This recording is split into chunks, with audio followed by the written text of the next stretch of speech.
Al principio me sentí un poco fuera de foco en la plática por la aproximación que yo utilizo para atender el problema. No resolverlo, por supuesto, porque, como bien decías, eliminarlo es eliminar el sargazo, pero que va a ser imposible, ¿no? Pero de pronto con las pláticas de todos, me queda más claro lo que decía Erika, que es un problema que se necesita atender de todos los frentes, de todas las aproximaciones, y sobre todo colaborando entre los distintos grupos, que creo que es la parte más complicada. Pero bueno, dentro de todo este rollo, mi aproximación es muy minimalista, por así decirlo, ¿no? Una aproximación muy pequeña que parte de no hacer estudios en campo, sino, al contrario de todos ustedes, en cosas muy pequeñas, con condiciones muy controladas, pero que nos van a dar pistas muy importantes para poder entender el problema. Este es un trabajo que yo me incorporé aquí al CIMBESTAB desde el 2019. Es un mini proyecto de estancia postdoctoral, pero bueno, saben que estos proyectos son de pisa y corre, entonces tienes el tiempo encima. Además se cruzó con el COVID, lo cual fracturó un poco el proyecto, pero toda esta información yo la había empezado en los ratos libres del doctorado, para allá del 2015-16. La misma aproximación, pero con otro tipo de preguntas, ¿no? Esa información se quedó allá en la UNAM, en Puerto Morelos, y luego nos vinimos para acá para tratar de abordar estas ideas desde otra perspectiva. Todos sabemos el problema del sargazo, no es nuevo, ya tiene muchos años, no vamos a mencionar lo que todos ya sabemos, pero sí quiero decirles que actualmente el interés y la prioridad es a la remoción del sargazo, el monitoreo, los posibles usos y el modelaje. Pareciera que buena parte del dinero va únicamente para eso. Pero esto deja por fuera, bajo mi perspectiva, detalles importantes o huecos importantes para atender el problema, como es entender la dinámica del crecimiento. Esto nos puede dar pistas para entender qué condiciones son las que van a disparar el crecimiento de esta alga, qué tanto crece. Por supuesto hay información, pero esta información data de 1980, creo, 84, por ahí, es un poco vieja, y aparte es muy escasa. Y es información que se necesita obtener de manera adecuada para poder alimentar los modelos predictivos que ahora empiezan a ser necesarios para poder decir tal año va a ser un año más pesado que el anterior, o este año va a ser un poco menor esta llegada del sargazo, y sobre todo lo que decía Erika, para poder utilizar el recurso eficientemente, ¿no? No sé si recordarán, en el 2016 se compró maquinaria para atender el problema del sargazo, y en el siguiente año no llegó nada. Entonces la maquinaria se quedó ahí. Entonces también hay que utilizar el recurso de manera adecuada. ¿Qué sabemos del sargazo unopelágico en esta perspectiva? Las dos especies presentes, Sargassum fruitans y natans, son consideradas de alta luz si se comparan con especies bentónicas, principalmente en estudios pioneros que encontraron una respuesta similar del crecimiento y la fotosíntesis frente a los incrementos de temperatura, la salinidad y los nutrientes. Sin embargo, lo que se ha visto al menos para el Caribe en México es que Sargassum fruitans es la especie que domina más. Esto nos habla de que ambas especies pueden presentar habilidades distintas que hacen que una predomine o no. Desde mi perspectiva, esto lo se puede atender o resolver a través de la fisiología o entendiendo el crecimiento. Además, ya han visto las fotografías, el sargazo cuando empieza a crecer en la masa va a generar un alto grado de autosombra. Esto va a tener implicaciones sobre la fisiología y más a largo plazo sobre el crecimiento, y va a depender de estas especies cómo utilicen ese recurso o cómo se adecúen al mismo. Y por supuesto, si lo pasamos a la etapa del modelaje, también va a tener implicaciones importantes porque no va a producir oxígeno o carbono, dependiendo de las condiciones del medio. Entonces, esta es mi aproximación, caracterizaciones fisiológicas del crecimiento en condiciones controladas para atender la dinámica del crecimiento del sargazo. Primero desde la fisiología y luego del crecimiento. Más o menos, la aproximación que hemos hecho es la colecta del sargazo silvestre, se acondiciona al laboratorio, en este caso particular, queríamos abordar temperaturas bajas y altas, 23 y 29 grados, pero curiosamente a 23 grados el sargazo empezó a crecer muy bien, a tal grado que desarrollamos una cepa de laboratorio de aquí, que creció muy bonita, saludable, y nos ha servido para experimentar muchas cosas y entender muchos de los procesos que suceden en cuanto a la fisiología, reduciendo un poco de la variabilidad que hay en campo. Para la fisiología es un dolor de cabeza tratar de disminuir la variabilidad ambiental. Y esto no descarta el hecho de que también trabajamos con el sargazo silvestre para evaluar gradientes de luz, que es lo que más me importa como fisiólogo, ¿no? Les presento al sargazo de laboratorio. Es poco distinto a lo que han visto ustedes. De hecho, presenta filoides, la hojita un poquito más larga que ancha, si lo comparan con el sargazo silvestre, que es el C y el D. Y también hay mucho espacio entre los filoides. El sargazo de silvestre tiende a generar muchos filoides por segmento de eje. En este caso lo tengo por centímetro de segmento, ¿no? Y tiende a generar estructuras más delgadas, o en otras palabras, el área de colecta total de luz disminuye. ¿Okay? Esa es la morfología presumiblemente de baja luz y baja temperatura. Muy distinta. Pero a final de cuentas, si recordarán, el sargazo crece asexualmente, entonces no hay cambios como tal, ¿no? Es parte de lo mismo, no se reprodujo sexualmente, etcétera, etcétera, ¿no? En una de las primeras aproximaciones que hemos realizado, tenemos nuestro cultivo stock de esta cepa y queremos ver cómo responde a distintas cantidades de luz, su fisiología y el crecimiento. Pero para esto tenemos que hacer una transición gradual de menos luz a más luz en un proceso de aclimatación. Este lo hemos hecho de manera transicional de uno a otro para no estresar a la planta, porque también si les llega mucha luz no les gusta. Y para ello hemos utilizado un indicador relativo a la fluorescencia de la clorofila, que es el FB sobre el FM. Básicamente esto nos ayuda a decidir si las condiciones de luz son suficientes o buenas para el crecimiento de esta alga. En la figura les pongo nada más cuándo se estabilizó. Ojo, que estos tiempos de estabilización, que fueron de 12 a 15 días, dependiendo de la condición, no creció el alga. Entonces, en ese tiempo de aclimatación no crece. Esto es súper importante para poder diseñar otros experimentos. Normalmente, si buscas en la literatura, te dicen que con 5 días es suficiente, 6 días. La realidad es que se tiene que medir para evitar que el resultado que tú obtengas sea otro. Entonces, en este caso, lo hicimos así. Y posteriormente evaluar, como les decía, por casi un mes, el crecimiento y la fisiología en baja luz, media luz y alta luz. En la figura de la izquierda les muestro más o menos el sistema que hemos utilizado de un estudiante aquí de doctorado, y se trató de replicar esta misma información en la otra especie de Sargassum natans 1, en el material silvestre, porque este no desarrolló este crecimiento distinto, ¿no? Les muestro algunas fotos de lo que fue el experimento. Este es baja luz. Las flechas son para indicar más o menos donde puedan ver el crecimiento. En baja luz fue relativamente pequeño. En media luz ya se ven más rastros de crecimiento del día 0 al día 21. Y finalmente del día 0 al día 21 en condiciones de alta luz, en donde se ve claramente que los fragmentos experimentales sí crecieron, ¿no? En la parte de fisiología, las dos especies se comportaron igual frente a estos incrementos de luz, es decir, se produjo más oxígeno en este caso, de baja a alta luz, y los requerimientos y las tasas fueron más grandes para Sargassum natans, el alga que no domina normalmente el Caribe. Aunque el efecto de la luz como tal fue más evidente en Sargassum fluitans.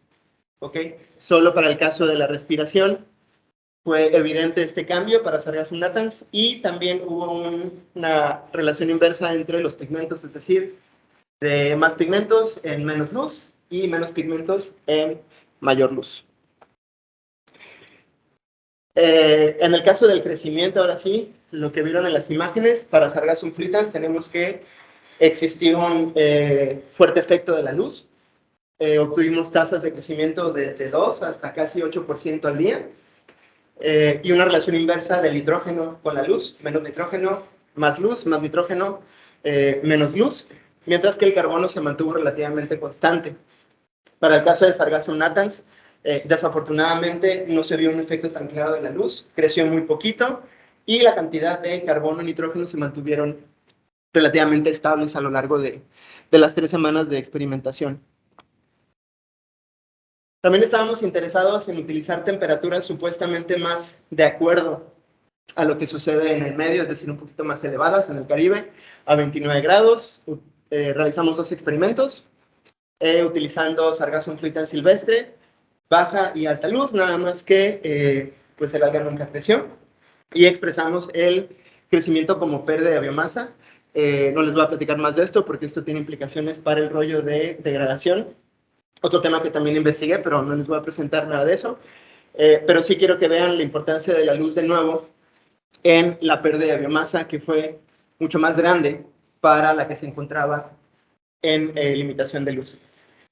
Lo que sí les quiero contar es el otro experimento en donde utilizamos esta cepa y por un proceso gradual de aclimatación, porque recuerden que estaba a 23 grados, la pasamos a 29 grados, y realizamos la determinación de las tasas de crecimiento. Y en este experimento, el sargazo creció muy bien, bien bonito, muy guapo. Y lo más importante es que después del día 40-42 se empezó a observar la morfología que normalmente observas en campo. Se me olvidó mencionarles, pero la morfología del laboratorio no tiene el borde dentado en el filoide. En este caso, recuperó ese borde y de nuevo empezó a generar más filoides por segmento de alga, ¿no? Es decir, estaba incrementando su área de colecta de luz. Las tasas de crecimiento no fueron tan grandes como el 7% al día que obtuvimos a 23 grados, pero sí es evidente que parte del recurso se destina a generar el filoide para incrementar la productividad por área. ¿Qué tan consistentes son los resultados que obtuvimos en cuanto a las tasas de crecimiento versus las que datan de más de 30 años más o menos? Pues, afortunadamente los datos coinciden con estas tasas de crecimiento que varían desde el 3% al día hasta el 9%, tanto en condiciones de campo como en condiciones de laboratorio.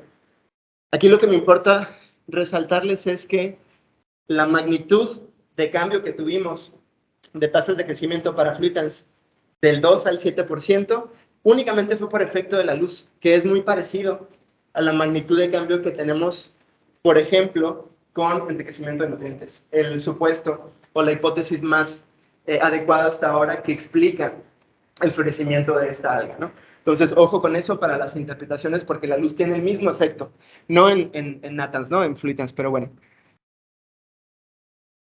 Resumiendo un poquito este rollo, hemos visto en las condiciones muy particulares de estudio que Sargassum fluitans es una especie plástica. Los cambios que presenta, al menos en función de la temperatura y la luz, son reversibles, es decir, modula un poquito estas armas para enfrentar el medio. En las condiciones de nuevo que estudiamos, presenta una mejor habilidad competitiva versus natans, lo cual pudiera explicar por qué en el Caribe parcialmente se encuentra más, y con tasas de crecimiento de hasta 7% al día. En caso contrario, Sargassum natans, pues creció bien poquito, no tuvimos un fuerte efecto de la temperatura, pero recuerden, de la luz, perdón, pero recuerden que Sargassum natans no generó la morfología distinta, no se adecuó también al laboratorio o a las condiciones que utilizamos como Sargassum fluitans, y al final de cuentas, independientemente de que sí creció o que no, son diferencias que pueden ser ocupadas para poder interpretar lo que vemos en campo, ¿no? Que normalmente obvían estas personas, ¿no? Y por supuesto las implicaciones en la estacionalidad del sargazo, la producción, el crecimiento dentro del dosel, etcétera, etcétera. ¿En qué estamos? ¿Qué estamos haciendo? ¿Hacia dónde vamos? Bueno, tenemos esta cepa condicionada, nos está creciendo muy bien en condiciones de alta luz, tasas de hasta 9% al día, es bastante elevado. Hemos hecho algunos experimentos para determinar la capacidad de fotoprotección. Recordarán, lo que normalmente vemos es la parte que está expuesta a la superficie, que normalmente recibe cantidades altas de luz. Entonces, puede resultar obvio, pero debería de tener mecanismos eficientes de fotoprotección a la par de sufrir las reducciones de luz por efecto de la biomasa, ¿no? Entonces, también está muy importante por ahí, o al menos eso es lo que creemos. También esta cepa nos puede ayudar a interpretar o a entender un poquito más la regulación biológica de la producción de compuestos de interés y poder decir con certeza la mayor producción de X compuesto es por efecto de la luz o temperatura, y bueno, ahí hacer los experimentos y por supuesto el diseño de experimentos posteriores para implementar en modelos, ¿no? Hacer los experimentos, entregar los datos para poder alimentar el modelo de predicción dependiendo de cuál sea el modelo o que se necesite. Y bueno, al respecto, estamos colaborando con este proyecto, estamos esperando la respuesta como tal, pero estamos colaborando en la parte de la experimentación para entender el efecto de variables ambientales como la luz, como la incorporación de nutrientes, como la temperatura, la salinidad, que a su vez van a alimentar el modelo de predicción y dinámica del sargazo. Entonces es muy importante. Este es un proyecto que se está haciendo en conjunto con laboratorios de Francia y de la ANR, que estamos colaborando. Entonces estamos esperando qué sucede. Y no me queda nada más que agradecerle al CONACYT por la parte del apoyo económico para desarrollar el proyecto, al proyecto al cual me incorporé, de sargazo, al laboratorio y colegas del laboratorio de psicología aplicada, también al doctor Jaquehuán, que anda por ahí, que fue el coordinador académico de posgrado cuando me incorporé, y pues nada más, hay un guiño a la derecha a un Godzilla cubierto de sargazo, argumentando que el sargazo es un monstruo, lo vemos como un monstruo, pero si colaboramos todos y si hacemos el trabajo bien, puede que domemos al monstruo y le saquemos un provecho, ¿no? Pero bueno, ahí estamos y pues, si tienen alguna pregunta, encantado de contestarla.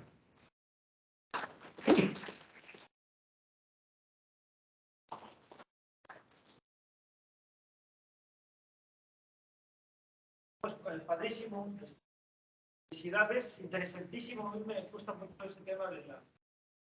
Bueno, Rodrigo me hizo enamorarme de la fotosíntesis, ¿no? Tengo mucho que estudiar al respecto, pero me hizo padrísimo tu presentación. Y bueno, sí salen muchas dudas, ¿no? La verdad que de repente, sí. Y bueno, quiero empezar, bueno, tengo dos preguntas puntuales. Una, sobre qué, digamos, qué sustrato, cómo alimentabas a sargazo por una parte, y cómo eran esos, digamos, tipos de iluminación, y por dónde se iluminaba, si era desde arriba, desde abajo. Tengo esa curiosidad. Claro, miren, al inicio de los experimentos, no alimentamos con nada el sargazo, fue con agua de mar sin tratar. Nos funcionó, nos creció, y como te digo, estos proyectos son de pisa y corre, y pues, la verdad el tiempo no perdona. Entonces, funcionó y continuamos con eso. Ahora, las últimas fotografías de la cepa que mostré, estamos utilizando un medio de cultivo enriquecido en nitrógeno, nos está creciendo muy bien.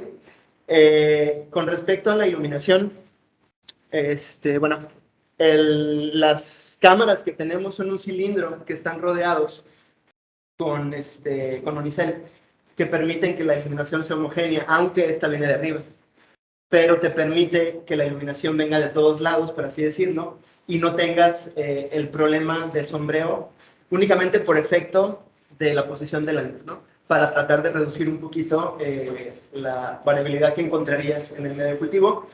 Esto, no obstante, no va a solucionar el hecho de que si empieza a crecer mucho, se va a autosombrear, como ya te algas, pero bueno, es una aproximación bastante válida que tenemos. Sí, y claro. Gracias.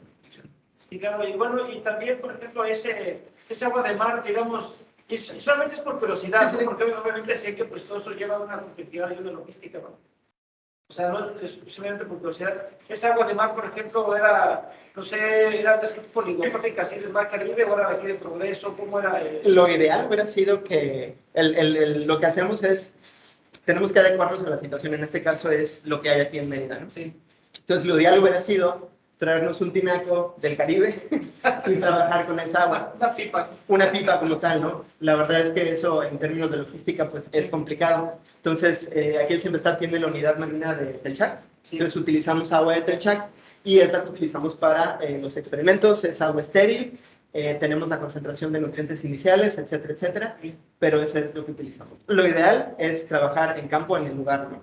De hecho, mi experiencia en trabajando con el sargazo es súper complicado o tienes mucha suerte de adecuarlo a cada condición que tú le cambies algo, sea la luz, sea la temperatura, sea el movimiento de agua, es súper complicado o a veces resulta.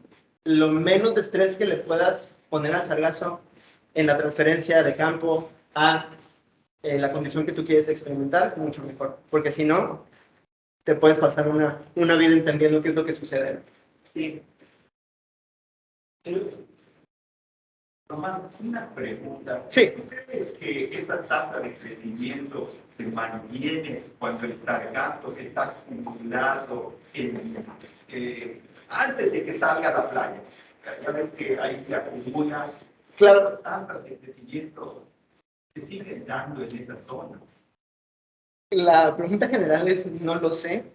La pregunta más científica es, lo dudo, porque ya empieza a haber limitaciones distintas, tanto de luz, tanto de oxígeno y de muchas otras cosas, o de nutrientes, sobre todo cuando, como dices tú, que ya está esta acumulación.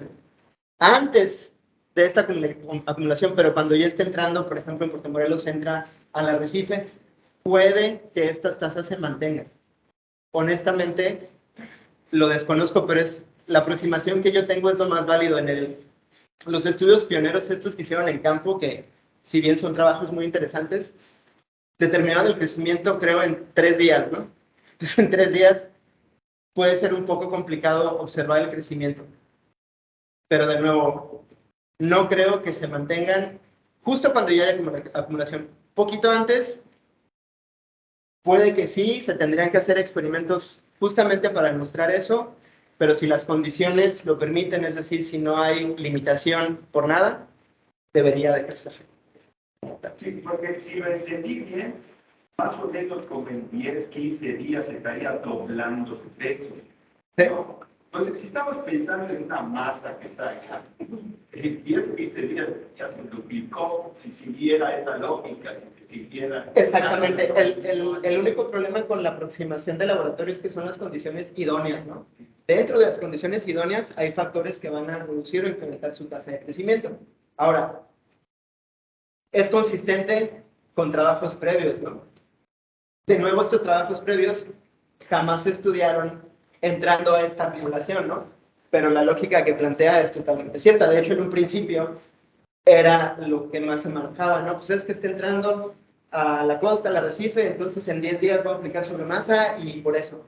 Y la realidad es que lo viéramos, ¿no? Viéramos, o inclusive las imágenes de satélite que tienen un lag de 5 o 3 días, viéramos que la masa está así y en 15 días se duplicara, ¿no? Porque también hay otros factores que están involucrados en el crecimiento. Pero es un experimento o son observaciones que se tienen que realizar para continuar entendiendo el problema, ¿no? La idea es poner las bases y empezar a hacer las hipótesis, y empezar a tapar estos hoyitos que hacen falta y por supuesto es un trabajo que no es sencillo, ¿no? Y requiere, como lo hablaba al principio, de presupuesto, inversión y mano de obra en el buen sentido. Ahorita hablando de eso, se me quedé pensando, estamos hablando de magnitudes. La pregunta es, hablando de sentimientos, ¿saben o tienen alguna presente de que algún país o de los que tengan recursos en donde está la masa, si está de los sargazos? ¿Cómo está? Si está disperso, si está acumulado, el crecimiento en sí en esa zona. No hay ninguno de los países, al menos, no sé, Inglaterra, que hayan ya tenido y tengan algún resultado. En el proyecto que les compartió Erika, el SafeSea, la parte de las islas francesas, creo que hayan desarrollado muchos experimentos en campo para tratar de entender más o menos qué tanto está creciendo en campo, en el sitio como tal, ¿no? Sin llevar al laboratorio nada. Desconozco los resultados, pero lo que sí te puedo decir es que se les ha complicado mucho esta transferencia de material para poder... El simple hecho de implementar un experimento les complica las cosas y de pronto el sargazo empieza a morirse y es muy evidente cuando el sargazo esté estresado, ¿no? En la parte de México, antes de venir para acá, en Puerto Morelos, nosotros realizamos algunos experimentos de crecimiento con la biomasa que llegaba, inmediatamente la poníamos en estanques, pero de nuevo era súper evidente este estrés que generan y te tienes que esperar para poder aceptar o saber si el crecimiento es válido, ¿no? En este tiempo ya cambiaron muchísimo las cosas, entonces ya no aplica tanto lo que tú verías. Fuera de eso, desconozco. Brasil a lo mejor puede tener algún dato. ¿Y estimado más o menos el tiempo que se tiene de migración de la zona de origen hasta acá? Ya se ha calculado que tiene la migración que tiene las mapas. Pues si hacemos el tracking de la imagen de satélite, por ejemplo, que tiene la Universidad de Florida, puedes ver de enero, febrero, marzo hasta ahorita, ¿no? Creo que la última imagen debe ser te lo da por meses, perdón. Entonces tienes todos los meses. Pero no sé qué tan preciso sea el decir si en mayo tenía esta cobertura y en junio tengo el doble, sea justo del doble, porque aparte se pierde lo que está por debajo. La vertical que hablamos. Me refiero al tiempo que tarda más en migrar. Lo que pasa es que tendrías que marcar el sargazo porque no sabes. No se sabe todavía. No se Digo, puedes hacer un estimado viendo las imágenes, pero lo que no sabes es... tiempo que tarda. Sí, en eso estaría reflejado en que conforme va migrando, va creciendo y se ven las biomasas. Entonces, como dices, mientras más cerca de la zona de origen es cuando, entre comillas, podría contenerse, que estamos hablando de un esfuerzo fenomenal. Sí, si marcáramos el sargazo... Pues ya es mucho más. O sea, sí, si marcáramos el sargazo... Sí, sería una forma... Porque además, lo poquito que les presenté de esta pérdida de biomasa, esta pérdida de biomasa ocurre en condiciones naturales. Entonces también habría que evaluar si la imagen que ves un mes después corresponde justo al incremento de biomasa de la que ya estaba. ¿Sí me explico? Sí. Y no una parte que estaba. Pero digo, son preguntas súper interesantes, pero a veces muy complicado de entender, porque aparte, no se ha mencionado aquí, pero la fragmentación del sargazo tiene un papel súper importante en este incremento de biomasa, ¿no? Porque nosotros vemos lo que ya hay. El satélite ve lo que ya está, pero ¿qué pasó antes? Solo podemos hacer inferencias hasta ahorita. Otra pregunta nada más de acá. Sí. ¿Se ha visto alguna relación en cuanto a los eventos de huracanes? Porque como coincide precisamente la trayectoria del sargazo, coincide con la que tienen precisamente la trayectoria de la mayoría de los huracanes que pasan en el Atlántico. ¿Qué efectos tiene el hecho de que se remueve? Porque podría uno decir, pues cuando está estable va llevando de manera calmada y llega. Pero cuando hay un evento de algún huracán que llega en esta zona, ¿qué efecto tiene? ¿Aumenta, disminuye, amortigua o dispersa en el sentido de que es beneficioso o no? O a lo mejor remueve los nutrientes y aumenta el crecimiento. ¿Qué han visto? O sea, porque eso me imagino que a la hora que se trata de hacer una evaluación de la cantidad de biomasa que va llegando, debe de verse reflejada cuando pasa el volcán, si se detiene el proceso, si se amortigua, si se dispersa. Por ejemplo, el año pasado, no fue el último uno que pasó aquí cerca. ¿Qué efecto hubo? ¿Un cambio? ¿Se limpió la playa? No sé. Mira, lo que te puedo decir por experiencia propia es que en Puerto Morelos la presencia de fuertes vientos, huracanes, son benéficos porque sacan el sargazo. Ahora, sí puede generar este incremento de nutrientes al remover el sedimento, ¿no? Pero de nuevo, las condiciones a esa escala no son tan idóneas para el crecimiento, empezando porque ya hay un aumento de temperatura excesivo, la disponibilidad de luz, al menos para la parte que está abajo, tampoco es tan buena, empieza a haber zonas anóxicas, etcétera, etcétera, etcétera, ¿no? Al menos para esa zona de Puerto Morelos, no sé, en la parte de Majahual, los chicos que están aquí hayan visto algo parecido o diferente, pero lo que yo recuerdo, y estuve en Puerto Morelos bastante tiempo, los huracanes pues de pronto sí ayudaron un poquito, ¿no? Sí, no, es que en Puerto Morelos, por la posición de la laguna costera, y es lo que pasa mucho cuando llegan los huracanes, las playas se inician, no puede pasar, porque se van. ¿No? Pero, de hecho, el doctor Mariño, me parece, ha estado trabajando un poco en esa parte de la dinámica, igual es lo respeto. En otras zonas creo que dependería también mucho de la característica de cada uno de los sitios. Pero en mar, pues sí sería interesante ver si estos movimientos, por ejemplo, generan más fragmentación o no, y que eso induzca la proliferación, porque al final es una vía que se reproduce por fragmentación. Que cortas un pedazo del sargazo y los dos fragmentos que quedaron van a seguir creciendo y lo vuelves a cortar y así. No se ha visto hasta ahora producción de estructura reproductiva. Entonces, que el alga esté fragmentando y rompiendo, pues puede ser una forma de proliferar también. Pero pues es algo que no se ha abordado. Digo, en laboratorio acondicionando, la fragmentación era lo más fácil para que el fragmento estuviera saludable. Entonces, esa observación bien se puede extrapolar al rollo de las tormentas, ¿no? Pero es muy complicado, ¿no? Los franceses tienen un buque por ahí que va y tiene observaciones, tienen algunos artículos muy, muy interesantes, pero de nuevo hay situaciones que escapan, ¿no? Estoy hablando, por ejemplo, de cuando no hay nada o hay pequeños fragmentos, hasta 7 días ahí es donde más o menos no pueden saber bien qué onda. Ya después, ya lo puedes observar por el satélite. A mí me llamó la atención justo esta capacidad de adaptación del alga, ¿no? Digamos, no se te diga que pierde follaje. Sí. Pero cómo queda igualita, ¿no? El alga, pero después de un tiempo en condiciones apropiadas vuelve a ganar estas condiciones que tenía originalmente, que supongo debe de ser como una de las razones del éxito de que se prolifere el sargazo en condiciones naturales, ¿no? Esta capacidad de adaptación y aprovechar las condiciones de crecimiento para reproducirse, que me parece que va muy de la mano lo que encontraste con las teorías de origen de este nuevo sargazo, ¿no? De las condiciones de temperatura y iluminación que podrían hacer pues, como más benéfica esta proliferación.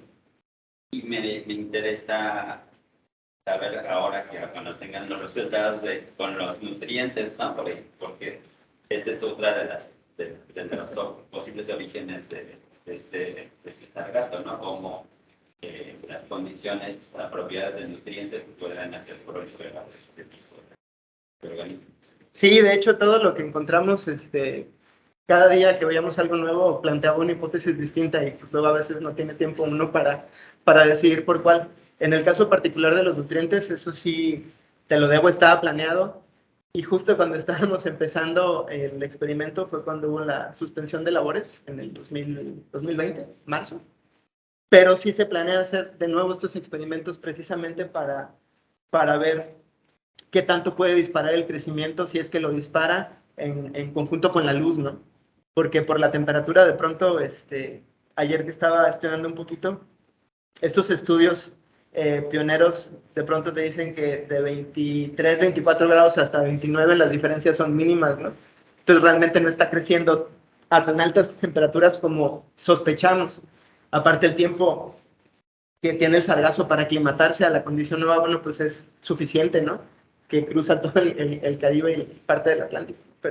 Pero con gusto te comparto los datos cuando salgan.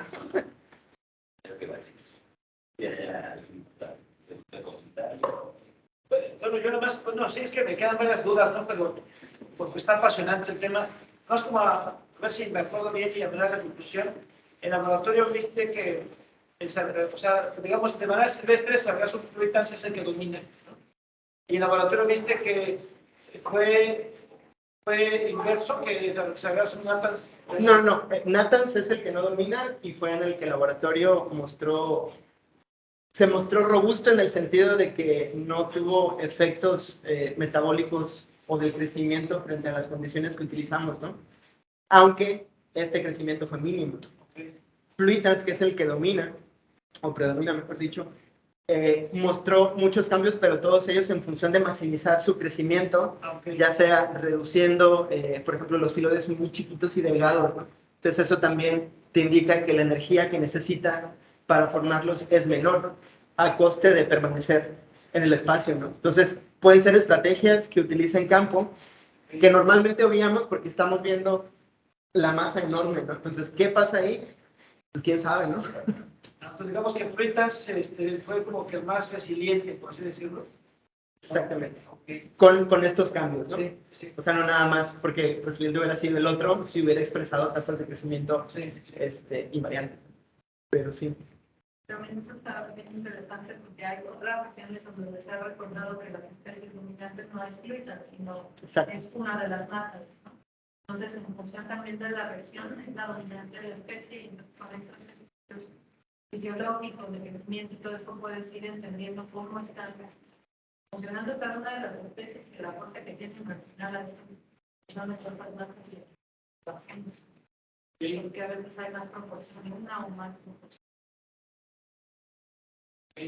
Y bueno, y quizás más para entender esta parte, digamos, de la última milla del sargazo, digamos que el sargazo, digamos, viene vivo y justo digamos, antes de encallar, de recalar, en ese momento sigue vivo y digamos por la acumulación, por la misma presencia de un sargazo sobre el otro, es en ese momento donde quizás por asfixia, por falta de alimentación, por hipoxia, es que empieza a morir ya sobre la playa. Sí, digo, desconozco el dato como tal, pero se voy a hablar al tanteo, pero una vez que encalla, como dices, yo creo que deben de pasar unos 7 días, inclusive 8 días, en donde sigue vivo, pero ya en condiciones óptimas, en donde empieza a decaer, hasta que, como fisiólogo, nosotros lo hemos reflejado en el balance de fotosíntesis y respiración, ¿no? Cuando ya produces menos de lo que consumes, pues ya vas para abajo y eventualmente vas a morir, ¿no? Pero el tiempo como tal se incrementa porque al final de cuentas es la zona de splash de las olas, ¿no? Entonces se siguen alimentando, hay CO2, la parte que va quedando abajo es la que tiene menos iluminación, la que empieza a tener contacto con zonas anóxicas, etcétera, etcétera. Tiempos, no lo sé, pero deben de ser unos 7 días en unos experimentos que nosotros realizamos para más o menos tratar de cuantificar lo que es la degradación. Teníamos que inducirla para que se empezara a degradar, ¿no? Y de pronto nos costaba muchísimo que el sargazo presentara síntomas de que ya iba para abajo, ¿no? Y entonces decíamos, bueno, pues este es un monstruo, ¿no? Porque al final de cuentas, ¿qué onda que no se muere, no? Y otros colegas al revés, ¿no? Lo ponían en estanques y se morían, ¿no? Entonces, es un rollo muy interesante, pero también muy complicado de abordar. Pero sí, efectivamente llega, encalla, sigue vivo. Vas a ver la pérdida de coloración, cuando ya esté un poquito cafecito, pues ya empieza a presentar esos síntomas, y también en la consistencia del alga te das cuenta, ¿no? Aunque pudiera presentar señal o liberación de oxígeno, la realidad es que ya va para abajo, ¿no? Y depende también, ¿no? Si ya lleva un rato en la parte de arriba y no se acumuló más, empieza a soltarse por efecto del calor también y pues la parte muere, ¿no? Se deshidrata y bueno, entonces hay una mezcla en realidad de la regulación de alga viva con alga en descomposición, con alga tostada, una mezcla de cosas. Los tiempos de degradación dependen también de si el alga está pues ya fragmentada y medio mojada, pero en condiciones anóxicas, porque el alga está completamente tostada, ¿no? Y lo que decía Román con sus experimentos y que fue haciendo degradación, era muy chistoso, porque uno pensaría que ya se estaba muriendo, tenía un color horrible y de repente desde el medio sacaba una ramita ahí de color doradito y estaba ahí vivo, ¿no? Entonces... Sí, con el mejor ejemplo de esto entiendo la obsesión y necesidad por entender lo que sucede en campo, pero pasa tanto en campo que es imposible poder interpretar algo. Entonces, por eso tenemos que pasarlo a laboratorio y empezar a segmentar y fragmentar esto, luz, temperatura, oxígeno, etcétera, etcétera, y luego ya plantear lo otro y corroborar estas hipótesis. Si no, nos vamos a volver locos, ¿no? Si en el lago nos volvemos locos, ahora en campo, pues no quiero ni imaginar, además de pues el campo súper heterogéneo que tiene el sargazo dentro del dosel en variables ambientales. ¿Hay algún trabajo que muestre o que haya medido cómo varía la respuesta radiométrica conforme va decayendo, que hayan visto. No que yo sepa. Pero ahorita no me viene ninguno a la mente. Dime. Una pequeña duda. ¿Se tiene algún dato de conforme ustedes que toquen el área y la tienen estudiada, conforme va creciendo el área, se puede ser que no va a tirar adecuado, más sensible? Ya ve que es por ruptura que va reproduciendo. Entonces, los más pequeños más difícil. Más frágil. Ajá, ¿qué tanta energía realmente se requiere para que se comience? O cuando ya está muy grande, ya realmente es muy suave. Mira, el sargazo que yo obtuve de laboratorio sí era un poquito más finito. De hecho, a lo mejor no tanto en grosor, pero sí sentías que estaba más flácido, por así decirlo, ¿no? La herramienta que utilicé para determinar si estaba aclimatado o no, tenía que sacar el sargazo y ponerle una fibra óptica, medirla, etcétera, etcétera, ¿no?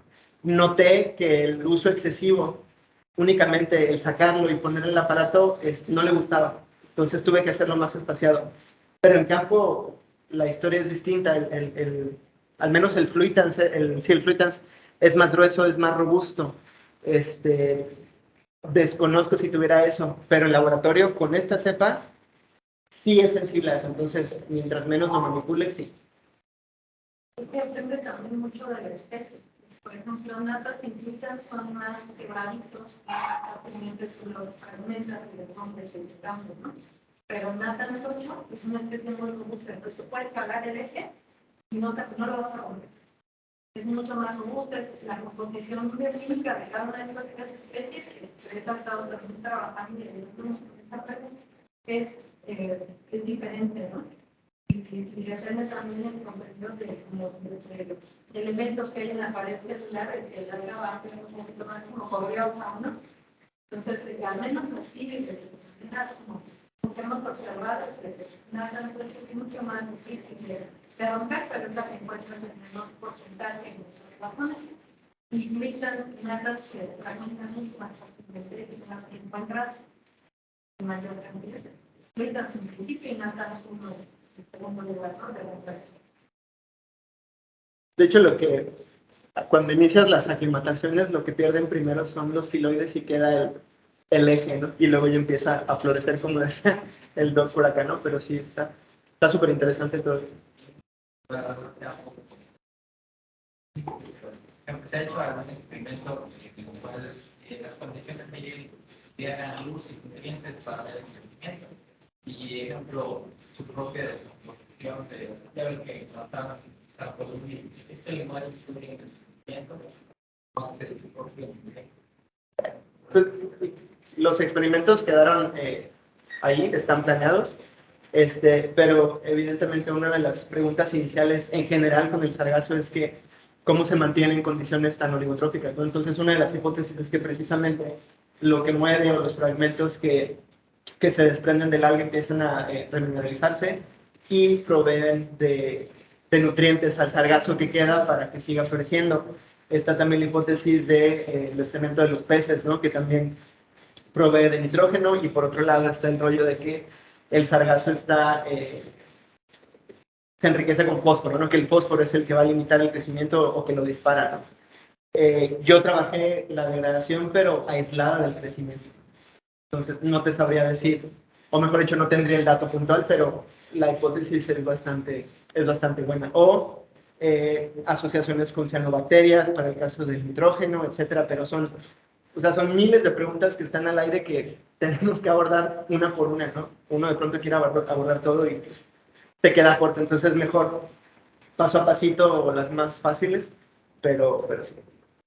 Sí, incluso en esas masas flotantes, que son también además refugio de muchas otras especies, también se ha reportado, ¿no? Que las especies, las excretas de los peces, pues sirven como nutriente para el alga. Entonces, lo que la misma alga está degradando de su biomasa, que se remineraliza, igual lo que se nutrientes más las excretas de los organismos que están siempre en la protección ambiental humana, pues estaríamos mirando como los nutrientes o la fuente de micrófono de la actividad retirada. La tasa de crecimiento de más laboratorio que explican tamaño de los será que varía. ¿Me repites la pregunta? Pues la tasa de crecimiento no se ha hecho el estudio, pero hipotéticamente será que sea la misma y tienen como principales alimentos, porque el alga de nutrientes estén mal abiertos, digamos que será más o menos.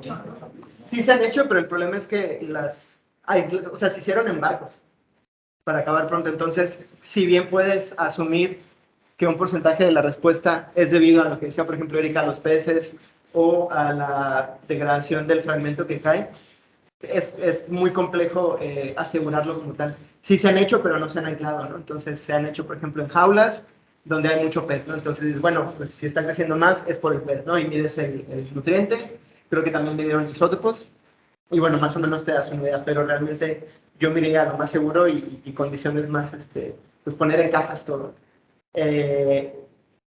La onda es que las tasas de crecimiento de pronto sí varían mucho, ¿no? O sea, se te pueden disparar de 3 hasta 9%, sin nutrientes, con nutrientes. Pero de nuevo, lo que les trataba de decir es que de ese 3 a 9%, yo también lo vi con puro efecto de la luz, ¿no?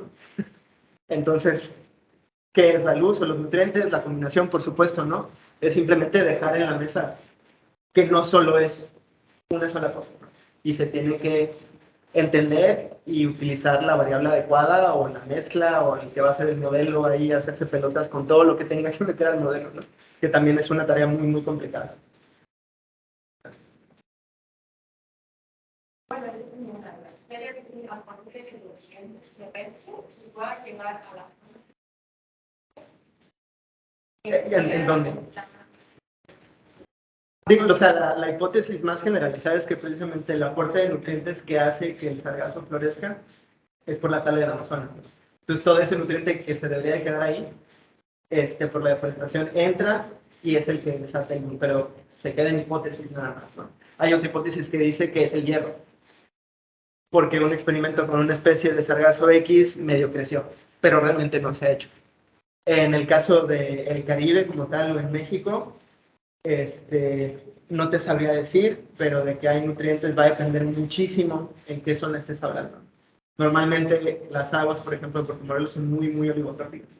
Entonces casi no hay aporte de nutrientes, lo cual haría lo inverso que decía el doctor Eguano. No crecería lo que tú esperas porque no hay nutriente.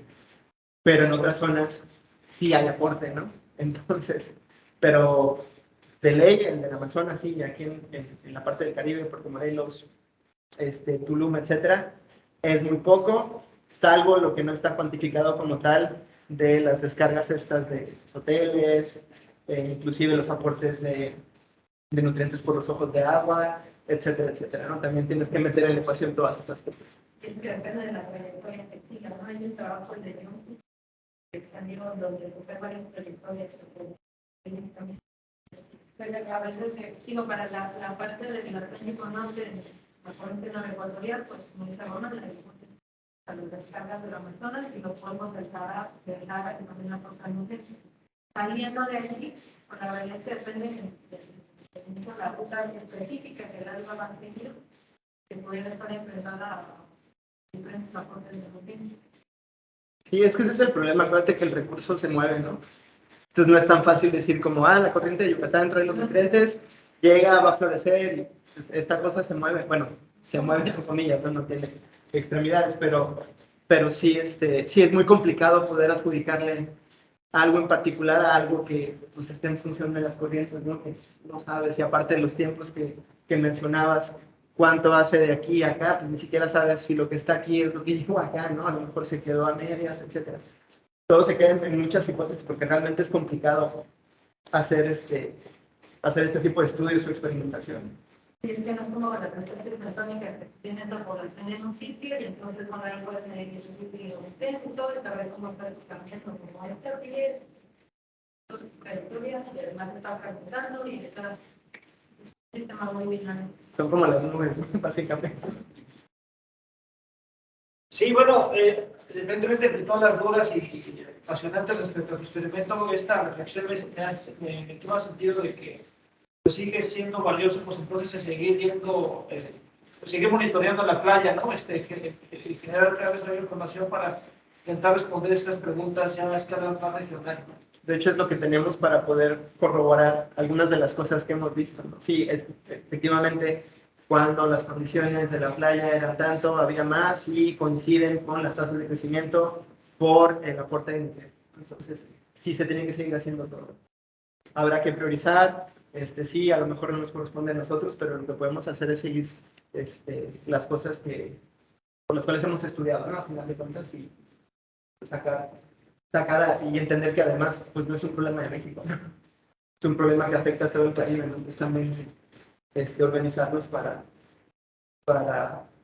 sumar los esfuerzos, ¿no? No ha sido sencillo, sino, bueno, pues de hace 11 años que sigue esa razón.